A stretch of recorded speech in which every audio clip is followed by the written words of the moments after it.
નમસ્કાર. આજે આપણે ભારતીય લોકશાહીના કેટલાક ખૂબ જ મૂળભૂત અને મહત્વના પડકારો વિશે વાત કરવાના છીએ. તો ચાલો આ રસપ્રદ વિષયમાં ઊંડા ઉતરીએ. જુઓ, એક તરફ ભારત વિશ્વની સૌથી મોટી અને જીવંત લોકશાહી તરીકે ઓળખાય છે, જે આપણા માટે ગર્વની વાત છે. પણ એ જ સમયે બીજી બાજુ એક કડવી વાસ્તવિકતા છે, સમાજમાં ઊંડે સુધી ફેલાયેલી અસમાનતા. આ બંને બાબતો એકસાથે કેવી રીતે અસ્તિત્વમાં છે, એ જ તો મોટો વિરોધાભાસ છે. આ સમગ્ર મુદ્દાને બરાબર સમજવા માટે આપણે સ્ટેપ બાય સ્ટેપ આગળ વધીશું. પહેલાં આપણે જોઈશું કે ભારતે લોકશાહી તરીકે શું વચન આપ્યું હતું. પછી એની સામે સૌથી મોટો પડકાર કયો છે એ સમજીશું. ત્યાર પછી અનુસૂચિત જાતિ અને જનજાતિની સ્થિતિ પર નજર નાખીશું. બંધારણે આ માટે શું ઉપાયો કર્યા એ જાણીશું અને છેલ્લે જોઈશું કે આટલા વર્ષો પછી પણ આ સફર ક્યાં પહોંચી છે. ચાલો તો પછી શરૂઆત કરીએ આપણા આધુનિક ભારતના પાયાથી, એ વચનથી જેણે આ દેશનો પાયો નાખ્યો. જ્યારે 1947માં ભારત આઝાદ થયું ત્યારે આપણા નેતાઓએ દેશને એક લોકતાંત્રિક પ્રજાસત્તાક બનાવવાનો નિર્ણય કર્યો. એમણે બંધારણમાં સ્પષ્ટપણે લખ્યું કે આ દેશના દરેક નાગરિકને, પછી ભલે એ કોઈ પણ ધર્મ, જાતિ કે લિંગનો હોય, સ્વતંત્રતા, સમાનતા અને ન્યાય મળશે. આ એક બહુ મોટું વચન હતું. પણ આ આધુનિક અને પ્રગતિશીલ વિચારની સીધી ટક્કર સદીઓ જૂની એક સામાજિક વ્યવસ્થા સાથે થઈ.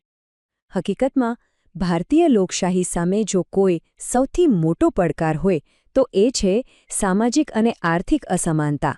અને આ અસમાનતાના મૂળ ક્યાંક બીજે નહીં પણ આપણી પરંપરાગત જ્ઞાતિ વ્યવસ્થામાં રહેલા છે. હવે આ અસમાનતાને સમજવી હોય તો વર્ણ વ્યવસ્થાને સમજવી જરૂરી છે. વર્ણવ્યવસ્થા એટલે શું? એક એવી સામાજિક વ્યવસ્થા હતી જેમાં સમાજને જન્મ અને કામના આધારે અલગ અલગ સ્તરોમાં વહેંચી દેવામાં આવ્યો હતો.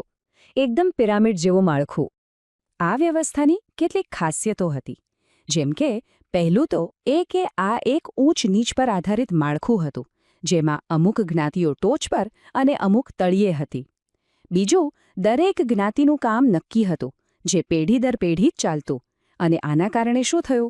જે જ્ઞાતિઓ નીચેના સ્તરે હતી એમને શિક્ષણ અને આર્થિક વિકાસની તકો જ ન મળી અને એમની સામે સમાજમાં પૂર્વગ્રહો બંધાઈ ગયા. હવે આપણે એ સમજીએ કે આ વ્યવસ્થાની સૌથી માઠી અસર કયા સમુદાયો પર થઈ. અનુસૂચિત જાતિઓ, જેમને અવર્ણ કે અસ્પૃશ્ય પણ કહેવામાં આવતા, એમને તો આ વર્ણ વ્યવસ્થાનો ભાગ પણ નહોતા ગણવામાં આવતા. એમને આખા સામાજિક માળખાની બહાર મૂકી દેવામાં આવ્યા હતા, જે એમના માટે સૌથી પીડાદાયક હતું. આ બહિષ્કારનું પરિણામ શું આવ્યું? એમને ગામની બહાર અલગ રહેવું પડતું. એ લોકો ગામના કૂવા, તળાવ કે રસ્તાનો ઉપયોગ નહોતા કરી શકતા. મંદિરોમાં પ્રવેશ પણ બંધ હતો.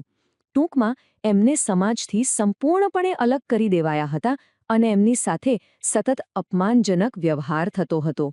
હવે વાત કરીએ બીજા એક મહત્વના સમુદાયની, अनुसूचित जनजाति એટલે કે आदिवासियों। फ्रेंड्स, इस वीडियो को पूरा देखने के लिए आज ही फ्लेक्सी टीचर ऐप सब्सक्राइब करें, जहां आपको मिलेंगे animated videos, digital books, text book solutions, notes, DPP और क्विज। और हाँ, flexi teacher app mobile, TV और कंप्यूटर पर अवेलेबल है।